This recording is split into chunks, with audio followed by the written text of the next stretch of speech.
na'im bi haqqi sayyidil mursalin walhamdulillahi rabbil alamin. Taqabbalallahu minna wa minkum wa taqabbal ya karim. Kepada para habaib, para alim ulama yang sama kita cintai dan sama kita muliakan, wabil khusus tawalli daripada Bagam Al-Habib Husain bin Abu Bakar Aidarus, itu orang tua kita yang tercinta, Sayyidul Habib Husain Al-Aidarus selaku mutawalli daripada agama sejarah kita.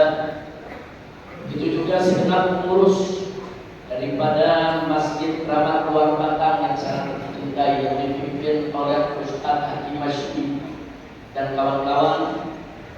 Dan tidak lupa secara khusus juga kita sampaikan sangat penghormatan ini kepada segenap jajaran pengurus Dewan Pimpinan Pusat Front Persaudaraan Islam dan pengurus Dewan Pimpinan Daerah Front Persaudaraan Islam DKI Jakarta, begitu juga Provinsi Banten yang hadir bersama kita pada kesempatan ini. Dan alhamdulillah, satu kebahagiaan serta kehormatan bagi kita tadi di awal acara kita disinggahi oleh seorang tokoh besar zaman ini, yaitu Profesor Dr. Abdullah Baharud selaku Rektor Universitas Al-Ahqaf yang ada di Hadramaut, Yaman. Mudah-mudahan kumpul kita pada kesempatan hari ini di tempat ini menjadi penyebab turunnya rahmat dan barakah. Amin ya rabbal alamin. Ibadah kiram, tadi sambutan demi sambutan sudah sama kita dengarkan. Nasihat demi nasihat sudah sama kita dapatkan. Dan lebih dari itu, indahnya tadi pada saat ziarah kita sudah membaca Yasin, membaca tahlil, dilanjutkan lagi setelah sholat asar tadi kita membaca doa Asyura. Jadi alhamdulillah, munajat, doa, istighatsah semua sudah kita panjatkan bagi Allah. Semoga dikabulkan oleh Allah Subhanahu wa taala. Amin ya rabbal alamin. Sebagaimana sama kita ketahui, kehadiran kita di tempat ini dalam rangka untuk memperingati Asyura, khususnya peristiwa tragedi Karbala yang menimpa keluarga Nabi kita Muhammad sallallahu alaihi wasallam. Barusan kita sudah mendapatkan lembarannya, sudah sama kita bawakan bersama ya Pak. Nah di sini ada beberapa bagian yang tentunya perlu kita beri penjelasan, perlu kita berikan penjelasan agar saudara kita lebih paham dan kita lebih bisa nantinya mengambil hikmah dari manhaj Sayyidina Husain ibn Ali ibn Abi Thalib radhiyallahu anhu. Baik ya Pak. Di bait yang pertama kita bisa lihat di sana Al-Husain putra Ali dan Fatimah. Jadi tidak ada satu sumber sejarah pun yang menafi, yang menolak kebenaran bahwa Sayyidina Husain adalah putra daripada Sayyidatuna Fatimah dari suaminya Sayyidina Ali bin Abi Thalib, dan Sayyidatuna Fatimah tidak lain dan tidak bukan adalah putri kecintaan Nabi kita Sayyiduna Muhammad sallallahu alaihi wasallam, yang Nabi katakan bahwa Fatimah itu bintu minni. Fatimah itu adalah bagian daripada aku. Siapa mencintainya, dia mencintai. Siapa yang membencinya, dia membenci aku. Dan siapa yang menyakitinya, berarti juga dia menyakitiku. Jadi Fatimah Zahra, saudara, sebagaimana kita ketahui, Nabi yang memberikan kepada beliau dan kepada umatnya bahwa Siti Fatimah tidak lain dan tidak bukan adalah Sayyidatul Nisa'il Alamin, pembuluh, pemimpin dari perempuan-perempuan beriman yang ada di dunia ini. Alhamdulillah. Nah kemudian kita lanjutkan demo. Di sini kita sebutkan adik Hasan ya. Saya sebutkan adik daripada Sayyidina Hasan. Ini sekaligus untuk meluruskan. Banyak orang mengira Hasan Husain anak kembar. Banyak orang mengira Hasan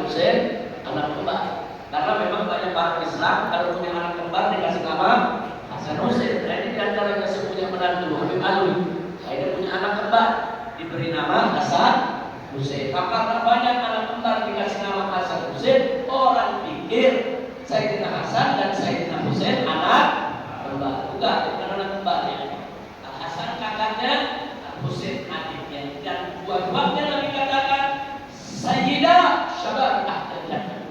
Jadi buat pemuda ini adalah pemimpin dari para pemuda ahli surga. Alhamdulillah. Kalau diberi kabar Nabi sayyida syabab ahli jannah, itu berarti pasti masuk surga. Udah nggak usah ditanya lagi itu ya Pak. Kalau sudah diberi kabar oleh Nabi, ini pemimpinnya pemuda ahli surga, berarti Al Husain dan Al Hasan dan Al Husain tempatnya di surga. Alhamdulillah.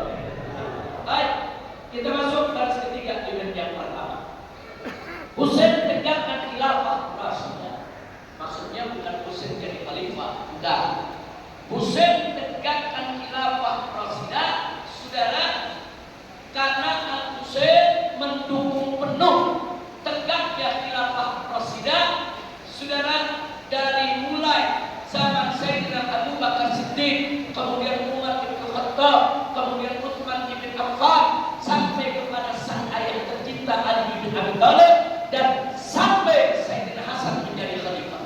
Karena dalam satu hadis Nabi mengabarkan kepada kita semua, di mana beliau mengatakan al-khilafatu min ba'di 30 sana, bahwa kekhilafahan setelah aku hanya berlangsung 30 tahun. Ini yang dimaksud khilafah Rasyidiyah. Ini yang dimaksud khilafah Rasyidiyah. Setelah itu kata Nabi, saudara, setelah daripada khilafah Rasyidiyah, kata Ibnu Abu, akan datang zaman kerajaan yang menggigit, saudara. Jadi dari hadis ini jelas, saudara, khilafah Rasyidiyah berlangsung selama 30 tahun. Nah, para ulama tarikh termasuk Ibnu Katsir sudah di dalam kitabnya merincikan 30 tahun itu sampai kapan sih?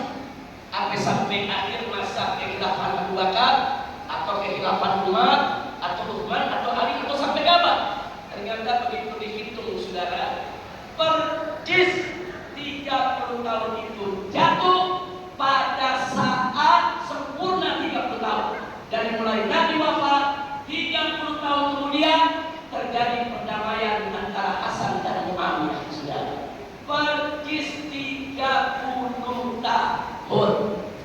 Saudara, subhanallah. Dan Nabi pernah menyampaikan dalam hadisnya, tatkala Sayyidina Hasan masih kecil, masih bayi, saudara, apa yang dikatakan oleh Nabi?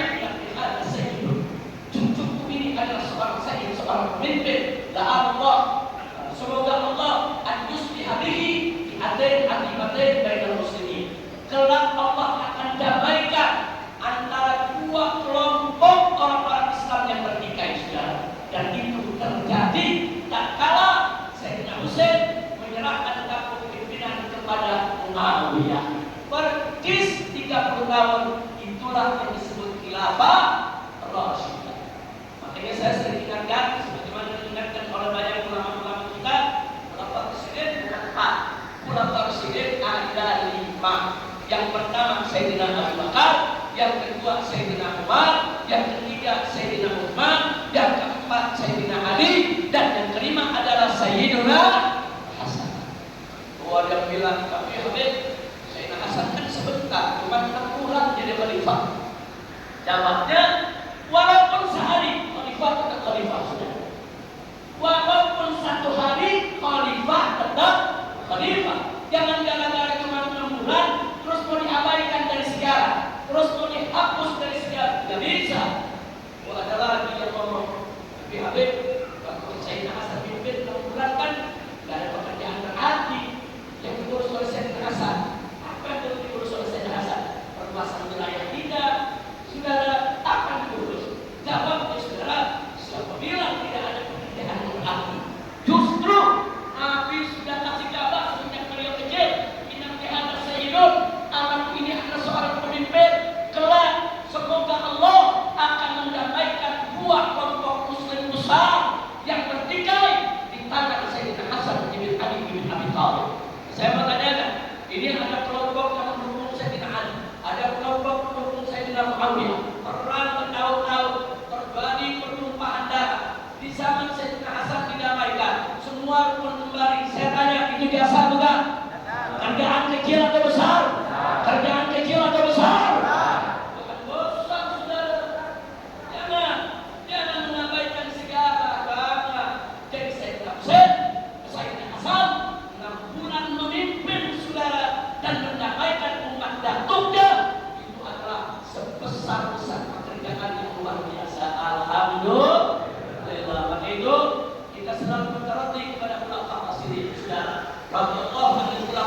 Rasidin, Sadatina, Abi Bakr, wa Umar, wa Utsman, wa Ali, wa Ibnul Hasan radhiyallahu.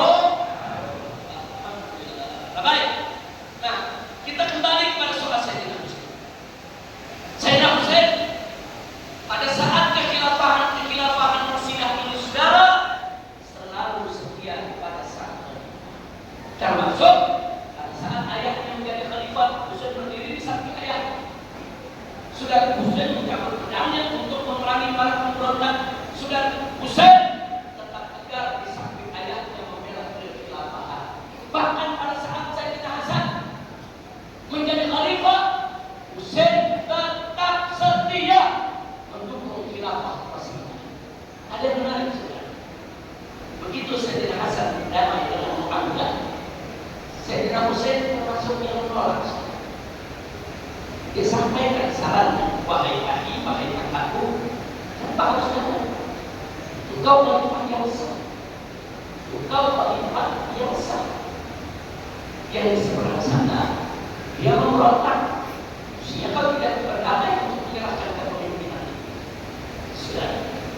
Tapi kemudian Sayyidina Hasan memberikan penjelasan kepada adiknya betapa pentingnya perdamaian, betapa pentingnya persatuan, betapa pentingnya belah dan seterusnya. Singkat cerita, saudara, Sayyidina Hasan masih belum puas dengan penjelasan, masih mau berargumentasi. Akhirnya apa kata Hasan? Usbut ya Husain. Diam ya Husain. Diam, selesai. Disuruh dia memegangkan dia, disuruh dia memesan khalifah dia. Usbut ya Husain. Diam. Sudah, ikuti aja perdamaian. Dibuktikan oleh Sayyidina Husain kesetiaan. Karena ini adalah putusan khalifah, ini putusan Sayyidina Hasan yang sah. Beliau taat dengan perdamaian tersebut. Sudah. Makanya selama 20 tahun Muawiyah menggantikan Al-Hasan sebagai pemimpin, Sayyidina Husain tidak pernah angkat senjata. Subhanallah. Bahkan setelah Sayyidina Hasan meninggal, beliau tidak berontak. Beliau berpegang kepada perjanjian. Ini adalah perjanjian damai dan ini harus digagal. Tak boleh dirusak oleh siapapun. Walaupun awalnya beliau keberatan dalam perjanjian tersebut, saudara. Tapi kalau perjanjian sudah dibuat, apalagi oleh khalifah yang sah, yang ditaati oleh Al-Husain, Subhanallah. Saya tanya, Al-Husain setia tidak? Setia tidak? Takbir. Sallu alaihi. Jadi selama 20 tahun Muawiyah memimpin, saudara, Sayyidina tidak pernah senjata. Enggak. Sayyidina tetap hidup di kota Madinah dengan pulang bersama keluarga. Enggak, dia tidak punya jabatan dan tidak pernah jadi pejabat dia, Pak. Hidup, saudara, mengayomi umat takutnya, mengajar umat takutnya, saudara, mengayomi Ahlul Bait dan beliau sebagai pemimpin Ahlul Bait ketika hidupnya. Nah baik, kemudian datanglah saudara di tahun 60 Hijrah, saudara, di mana Muawiyah mengangkat anaknya sebagai raja. Saudara. Nah di sini Husain menyampaikan penolakannya ke bisa. Berdasarkan perjanjian dituliskan kalau Muawiyah meninggal lebih dulu daripada Al-Hasan, maka Al-Hasan adalah khalifah yang selanjutnya. Dan kalau Al-Hasan yang meninggal dunia, maka khalifah selanjutnya dipilih melalui musyawarah.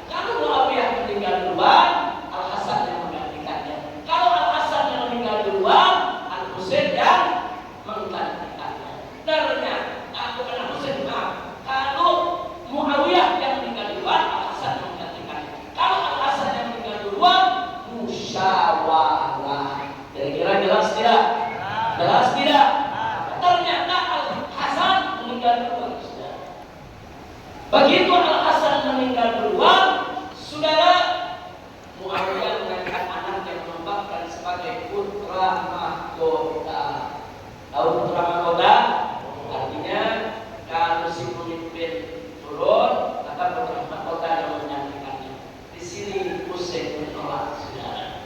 Husain berbisa. Kita harus sama-sama tunduk kepada perjanjian. Tidak bisa perjanjian itu diubah. Tapi pula siapa itu Yazid? Husain tahu Yazid ini bukan orang yang soleh, orang yang durhaka, yang banyak maksiat, saudara. Karena itu Husain menolak. Sayyidina Husain tetap tidak terima pengangkatan daripada Yazid sebagai putra mahkota. Begitu Muawiyah meninggal, saudara, Yazid dengan kekuatan politiknya didukung oleh kepala-kepala kabilah yang ada di sana, saudara. Akhirnya Yazid menobatkan diri sebagai raja. Bagaimana sikap Husain? Husain tetap menolak. Karena Sayyidina Husain punya prinsip, kalau pemimpin sudah berbuat maksiat, pemimpin menegakkan minuman keras, berjudi, main perempuan, haram diangkat menjadi pemimpin, saudara. Itu prinsip Sayyidina Husain. Tidak bisa diubah oleh siapapun. Sayyidina Husain melihat Yazid tidak berhak untuk menjadi khalifah, saudara. Nah, akhirnya Sayyidina Husain tidak mau memberikan bai'ah dan mulailah Sayyidina Husain diganggu oleh Yazid, saudara. Diganggu di Madinah, mau dibunuh, saudara, dijebak di Madinah. Husain akhirnya mengalah, pindah ke Mekah, saudara. Ternyata sampai di Mekah tetap diganggu oleh Yazid, saudara. Dipaksa Husain untuk berbaiat, untuk mengakui dan menerima kepemimpinan Yazid, dan Husain tetap tidak mau memberikan baiat sumpah setia. Kenapa? Husain tidak bisa dibeli. Yazid mengirim orang membujuk Husain, mau diberikan harta, mau diberikan jabatan, saudara, asal mengakui Yazid sebagai pemimpin, tetap Husain tidak mau. Sayyidina Husain radhiyallahu anhu tidak mau. Enggak, dia tidak bisa dibeli, tidak bisa disogok, bahkan ditakut-takut, diteror, tetap beliau tidak mau mengakui. Mungkin bagi orang yang logikanya pendek mengatakan, apa sih Sayyidina Husain tidak terima aja? Kan kalau terima dapat jabatan, duduk, dapat harta, dapat rumah, tidak diganti. Kenapa sih melawan terus sampai akhirnya keluarga dibantai, saudara?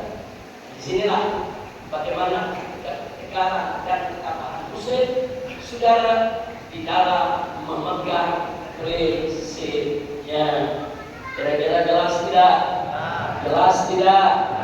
Baik, mari kita lihat lagi, saudara, di lembaran yang sudah kita bacakan tadi, saudara.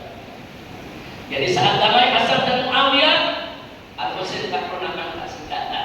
Tapi saat Yazid diangkat jadi raja, Al-Husain menolak raja durhaka. Saya tanya, sikap Husain bagus tidak? Jawab dan bapak, bagus tidak? Puji tidak? Takbir. Kemudian Husain mulai diganggu. Baik, ketiga, Yazid ganggu Al-Husain di Madinah. Diganggu sudah.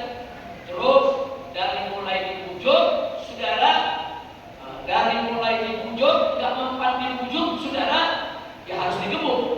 Nah, makanya Sayyidina Husain pindah ke Mekah. Semua keluarga dibawanya. Anak cucu Nabi semua dibawa. Saat itu anak cucu Nabi pimpinan tertingginya adalah Sayyidina Husain.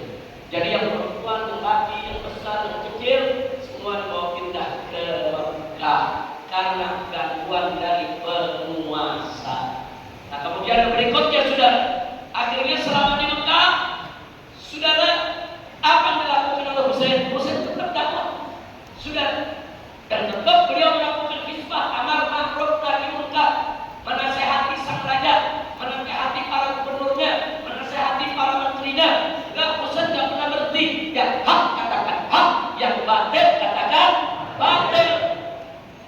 Kemudian datanglah putusan-putusan dari negeri Irak yang membujuk Sayyidina Husain untuk pindah saja ke Irak, khususnya di kota Kufah, tempat di mana dulu Sayyidina Ali pernah tinggal di sana, saudara, sebagai khalifah. Dibujuklah, saudara.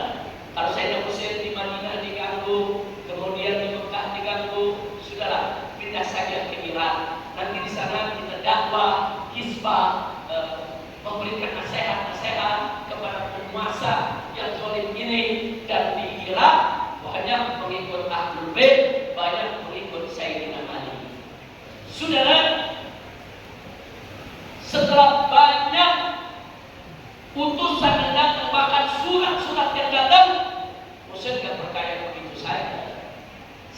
Husain kirim utusannya, sepupunya untuk berangkat ke sana. Coba cek dan dicek apakah betul mereka siap untuk terus berdakwah, berhizbah bersama Ahlul Bait Nabi. Nah, dulu tentunya komunikasi bukan kayak sekarang. Melakukan perjalanan bisa 3 sampai 6 bulan baru sampai. Nah, lalu beritanya gimana, saudara? Nah, begitu utusan dikirim, ternyata berbulan-bulan tidak ada kabar. Akhirnya Sayyidina Husain berinisiatif, kalau begitu beliau aja lah yang berangkat dengan keluarga dia langsung. Apa betul ini umat di sana mau berdakwah, mau berhizbah, saudara? Ada yang menarik. Beberapa sahabat termasuk Abdullah bin Abbas memberikan masukan kepada Sayyidina Husain. Ya Husain, sebaiknya kau jangan keluar dari kota Mekah. Kau jangan keluar dari kota Mekah. Kenapa? Sayyidina Abbas mengingatkan, ingat kabar dari Nabi. Memang betul. Karena itu kasih kabar, kau akan terbunuh, kau akan mati sakit. Jadi kau jangan keluar dari sini. Sayyidina Husain saat itu 50 lebih sudah. Sayyidina Husain lahir itu tahun 4 Hijriah. Sudah 4 Hijriah beliau lahir, dan kejadian Karbala tahun 61 Hijriah sudah. Di sini yang menarik, Sayyidina Husain mengatakan justru karena ada kabar dari Nabi aku akan terbunuh, aku nggak mau membasahi Madinah dan Mekah dengan darahku. Biarkan darah tertumpah di luar Madinah dan di luar Mekah. Masya Allah. Jadi bukan beliau takut, bukan di mana ada maut justru beliau siap. Kalau memang harus mati di sana, kenapa? Tetapi yang digaris bawahi di sini bukan hidup atau matinya. Sayyidina Husain merasa punya tanggung jawab besar untuk melanjutkan dakwahnya dalam berdakwah dan dalam berhizbah. Kalau semua takut kepada pemimpin yang zalim, kalau semua takut kepada penguasa yang jahat, lalu siapa yang menegakkan amar ma'ruf nahi munkar, saudara? Ya, saat itu di Madinah, di Mekah, di banyak tempat, saudara, orang nggak berani melawan Yazid. Orang nggak berani, saudara, berkata melawan Yazid nggak berani, saudara. Dan sekarang Sayyidina Husain melihat bahaya sekali kalau amar ma'ruf nahi munkar sampai padam, sampai mengkritik penguasa zalim nggak berani. Maka itu, saudara, wajar kalau beliau menerima undangan orang-orang Irak, saudara, dengan anggapan bahwa di sana memang banyak pendukung supaya gaungnya hizbah ini lebih menggema seantero negeri, saudara. Karena makin banyak pendukung, makin banyak komunitas yang mengikut, tentu gaung dan gema hizbah akan semakin menggelegar seantero negeri, saudara. Kira-kira jelas tidak? Jadi, saudara, berangkatnya Husain dari Mekah, saudara, ke Irak tidak lain dan tidak bukan untuk tetap berada di jalan dakwah dan hizbah, yaitu amar ma'ruf nahi munkar. Sampai di sini jelas tidak? Jelas tidak? Baik, kita lanjutkan lagi, saudara pembala. Kita lanjutkan lagi di sini, saudara. Yazid murka. Yazid dengar bahwa Sayyidina Husain mau pindah ini ke Irak. Yazid murka. Kenapa murka? Ya karena ketakutan.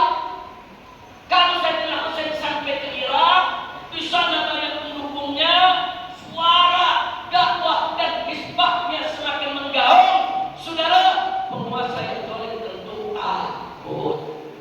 Di mana-mana dari zaman dulu sampai sekarang, saudara. Sampai sekarang, saudara.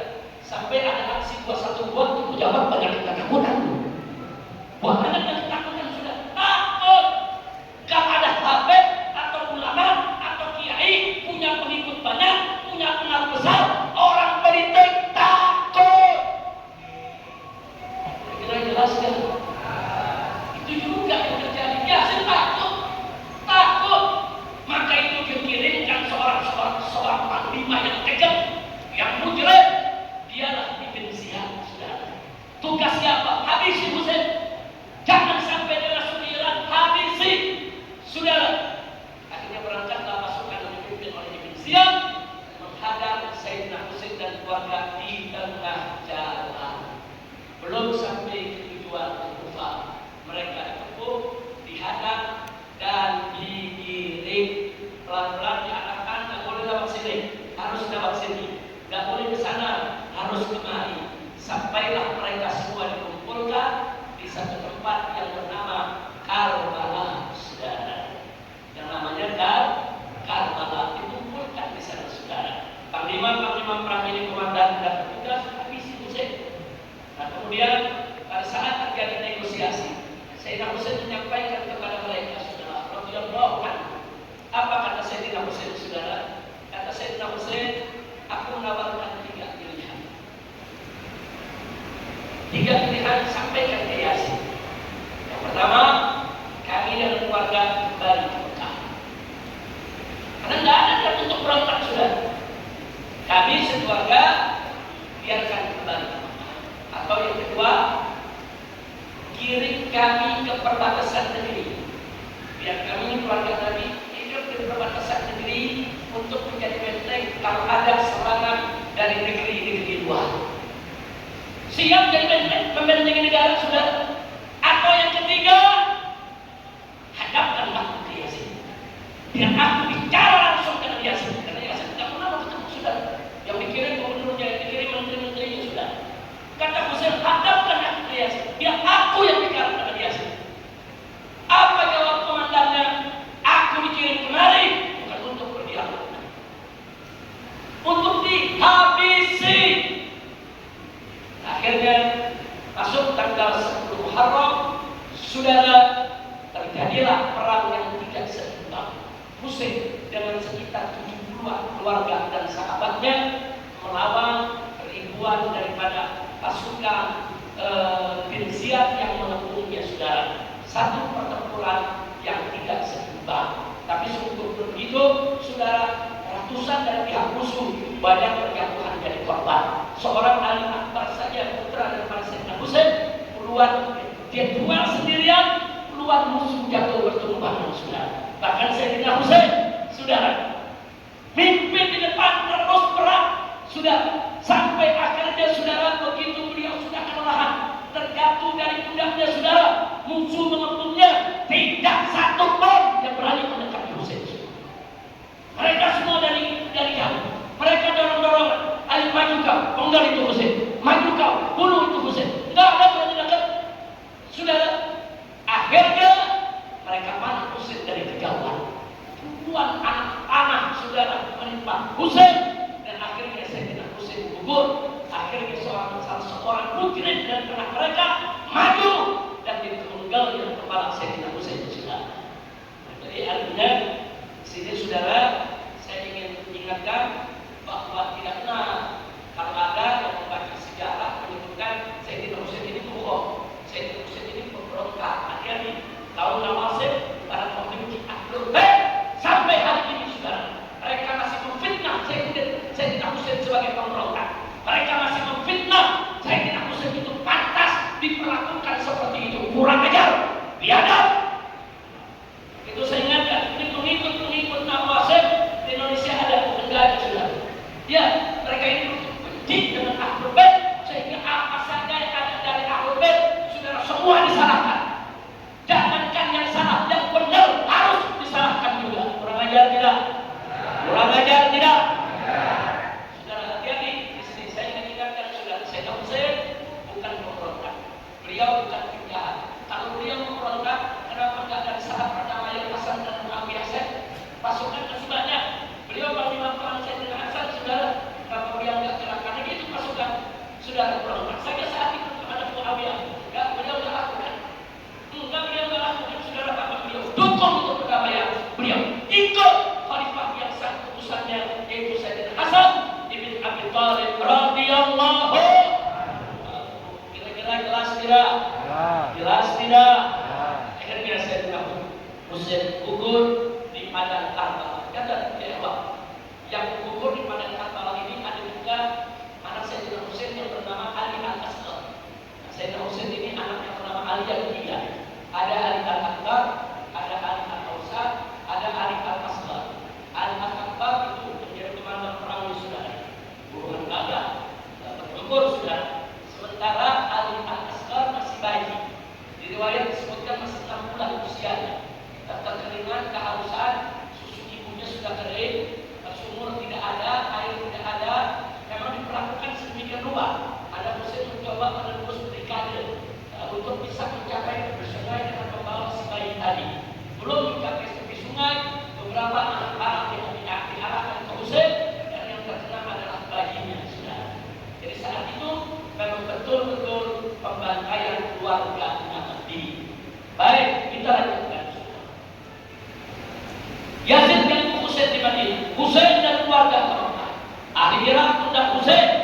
Yaitu ke sana, maksudnya ke Irak untuk dakwah dan isbah ke sang raja. Yang kedua, ke Husain dan ashabnya kirim ke Ziyad habisi mereka, dan Ibnu Ziyad kirim Husain dan para sahabatnya kepada Karbala.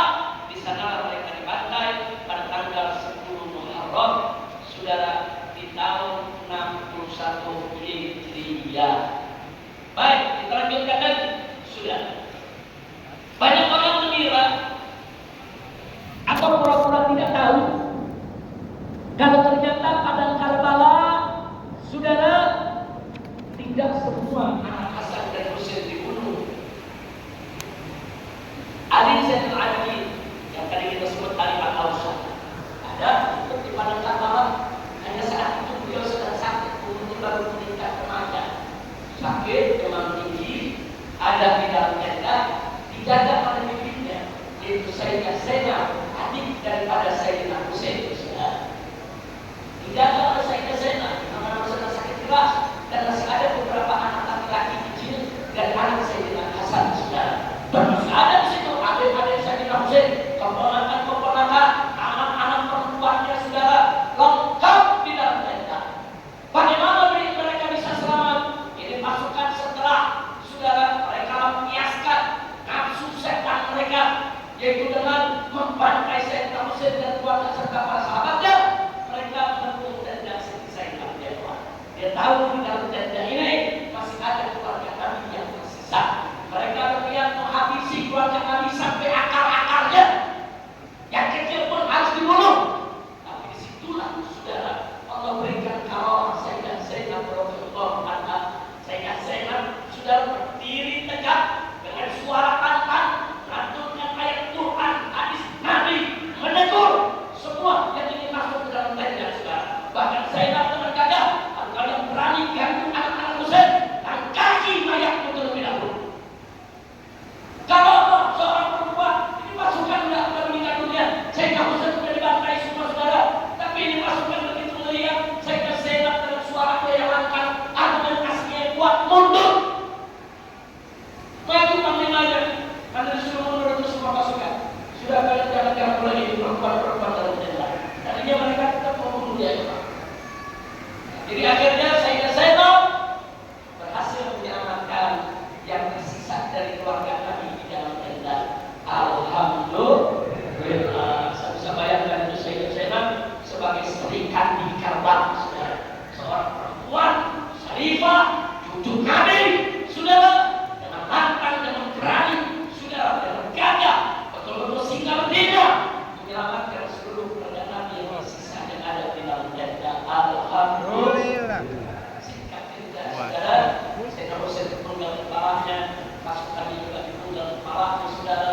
Kemudian ini semua dibawa masuk ke Kufah, saudara. Dalam bentuk apa? Keluarga Nabi yang tersisa dalam tenda dengan pakaian tidak khusus, saudara. Pakaian tidak banyak, mencurahkan darah karena mereka menuju jenazah yang mati, saudara. Akhirnya mereka semua dirantai dan dibawa masuk ke kota Kufah, saudara. Begitu mereka masuk ke kota Kufah, saudara, mereka diumumkan oleh pasukan ini. Ini adalah para perampok dan keluarga yang berhasil kami tangkap. Perampok begalanya sudah kami bunuh di padang Karbala, saudara. Penduduk Kufah bergaya, mencaci maki, menipuki, meludahi, saudara. Padahal di antara mereka banyak yang mengundang Sayyidina Husain dan keluarga pindah ke Irak. Mereka tidak tahu yang masuk ini adalah keluarga Nabi yang saudara, yang dihinakan oleh pasukan Yazid. Tapi di situ terjadi satu peristiwa di mana Imam Ali Zainal Abidin pada saat dimintai oleh beliau bilang, kalian tahu kami siapa? Mereka bilang, dibacakan ayat Al-Quran tentang Ahlul Bait. Inna wa'idin Qur'an yutuba Ahlul Ahlul Bait wa yutahhirukum tadhira. Maka wa itu Ahlul Bait. Kamilah Ahlul Bait. Nangis mereka semua, sudah nangis, histeris. Ada apa yang kejadian? Tapi di tengah tangisan mereka, saudara, apa kata Sayyidah Karbala, saudara? Saya bilang, ahli Kufah, menangislah kalian sampai hari kiamat, rataplah kalian sampai hari kiamat.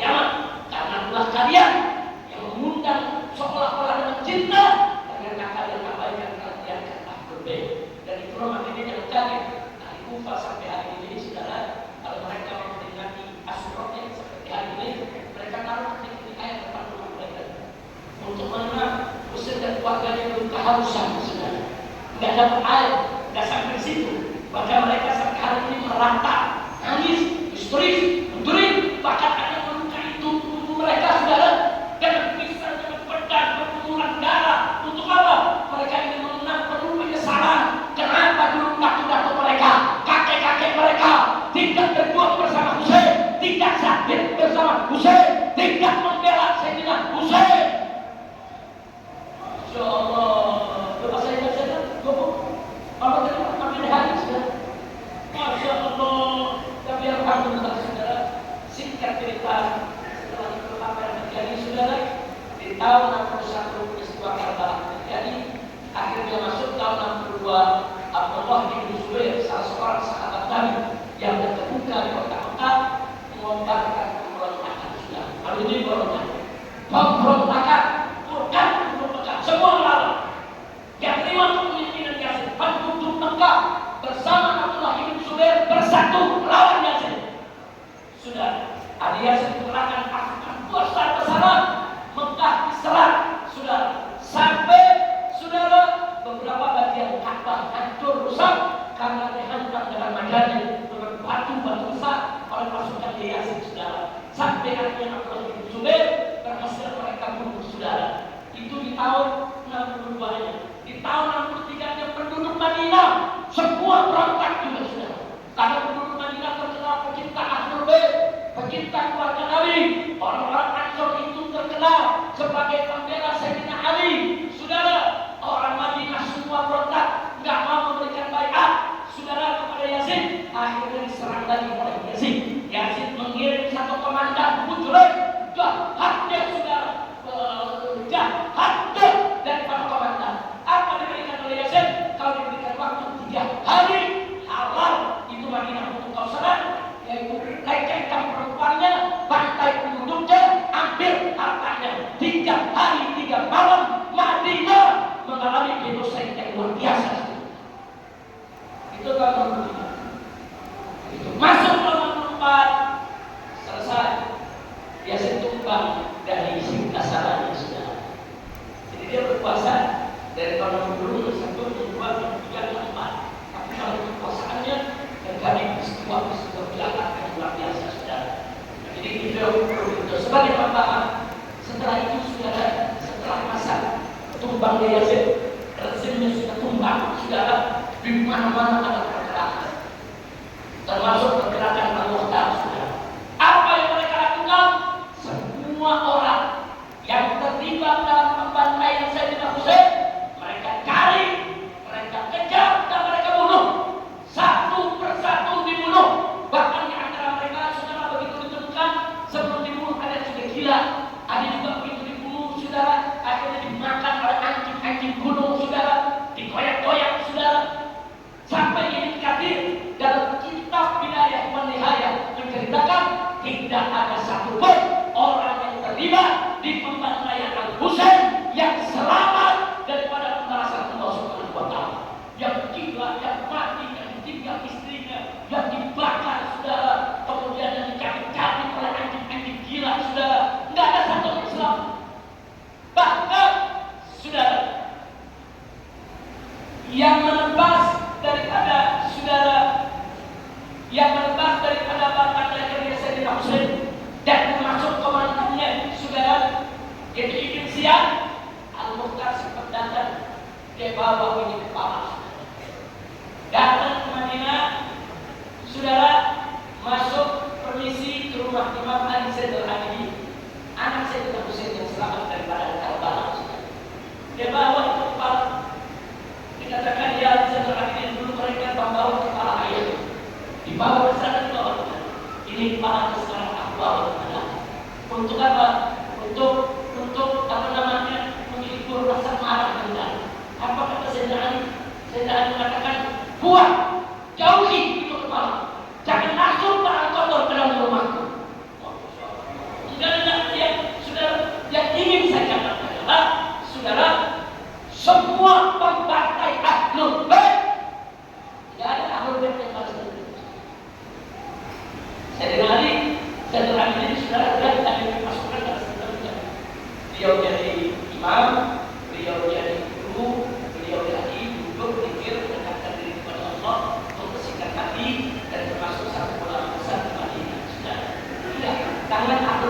kotor untuk balas dendam.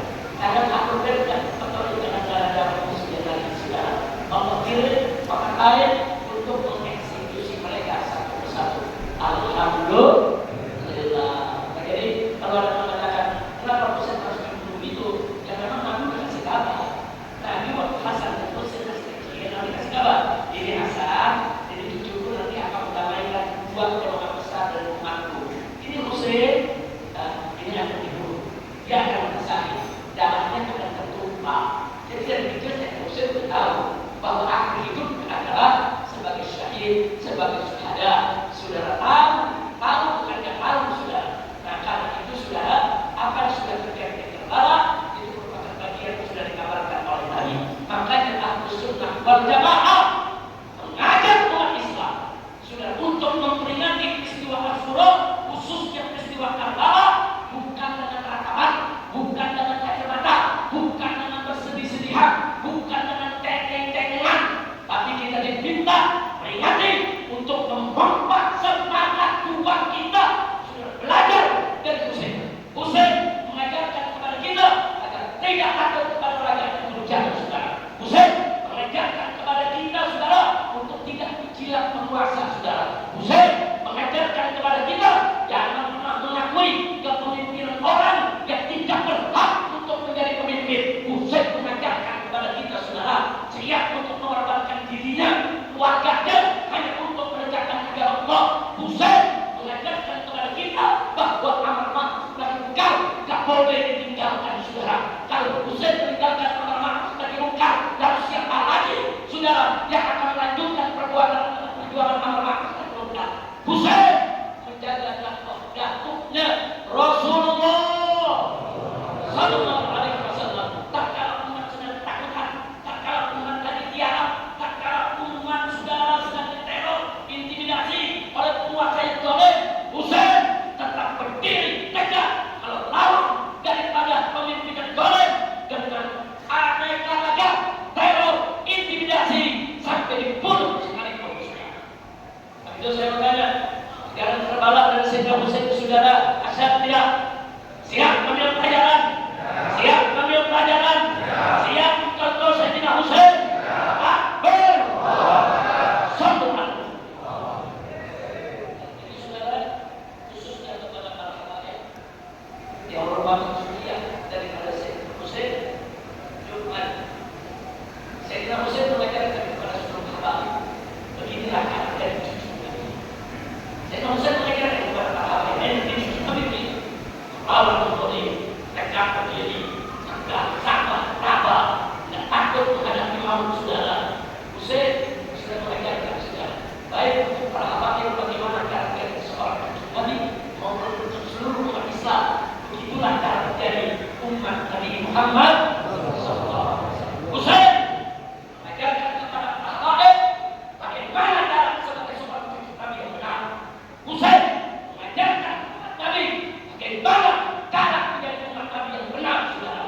Itulah Husain putra Fatimah dari putri Nabi Muhammad sallallahu alaihi wasallam. Dan itu yang saya sampaikan saudara pada kesempatan ini. Ada hukuman di situ saya tidak jelaskan tentunya dari baik-baik, tapi tidak bagian-bagian rumitnya sudah kita uraikan. Bagian rumitnya kenapa sih kok nggak begini aja, kenapa sih itu, kenapa sih terjadi itu terungkapkan saudara. Jadi saya mengatakan di sini bahwa aku itu dari dulu hidup mabailah muhib berkumpul saudara.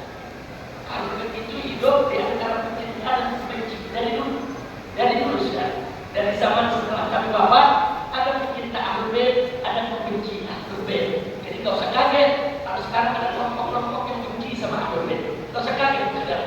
Kami Ahlul, kami Ahlul Bait, kami Dzurriyyah Nabi sudah terbiasa hidup mabainal muhib wal mubghid, di antara para pecinta dan para pembenci. Kata para pecinta habaib, mereka tidak butuh dalil saudara, tidak butuh dalil tentang kehabaiban dan Dzurriyyah Nabi saudara. Tapi bagi para pembenci, walaupun sudah dikasih 1000 dalil, tetap mereka tidak percaya. Jadi pecinta tidak butuh dalil saudara. Iman mereka, sandal mereka sudah bisa kata mana Habib yang maksum, mana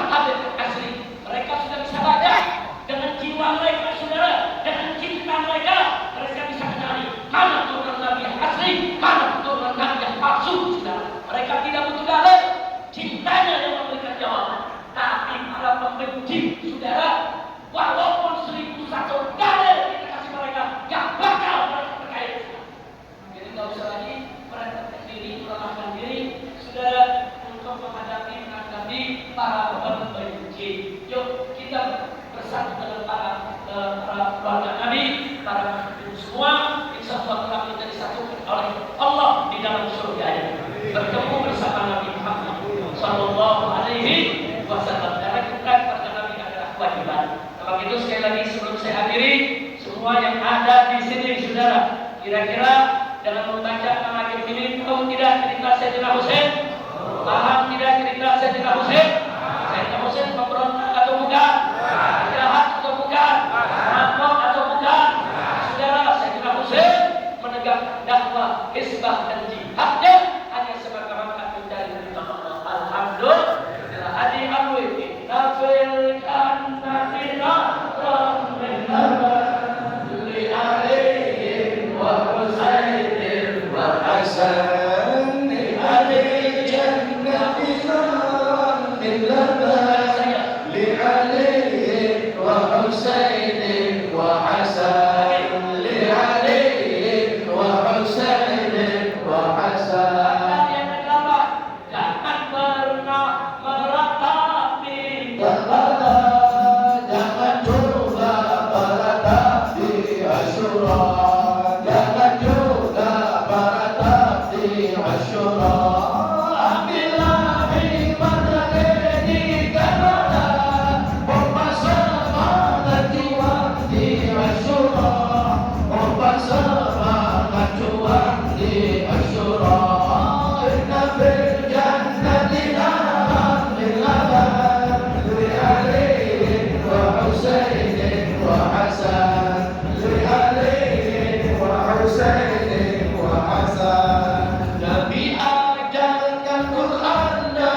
Nabi alaihi salatu wassalam. Itulah setiap surah itu bukan sebagai rakaat, tapi sebagai pemajuan kita semua. Insya Allah. Sebagai penutup, saya ambil kalimat yang pernah disampaikan oleh Al-Imam Ali Zainal Abidin ketika mulai teror lagi, ketika mulai diintimidasi lagi setelah selamat daripada Karbala, saudara.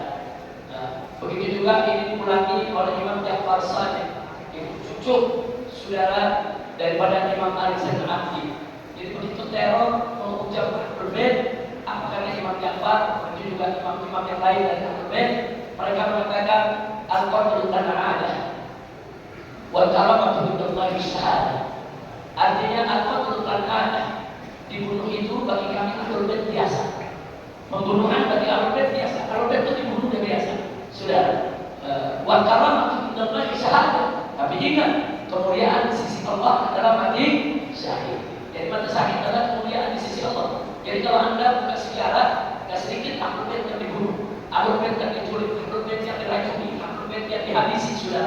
Baik keturunan Sayyidina Hasan maupun keturunan Sayyidina Husain. Maka itu saya ingin memberikan pesan sekarang ini bagi mereka-mereka pembenci Ahlul Bait, pembenci Ba'abi, pembenci Habaib, yang suka ngancam-ngancam Habaib, dipersekusi, diancam. Enggak kaget. Kami Ahlul Bait, kami keluarga Nabi sudah biasa diancam, sudah biasa diteror, sudah biasa menghadapi pembunuhan. Kami tidak takut, karena bagi kami mati syahid adalah satu kemuliaan. Jadi jangan coba-coba kalian menakut-nakuti, menteror, gong Ahlul Bait untuk ditakut-takuti agar tidak berdakwah di negeri ini.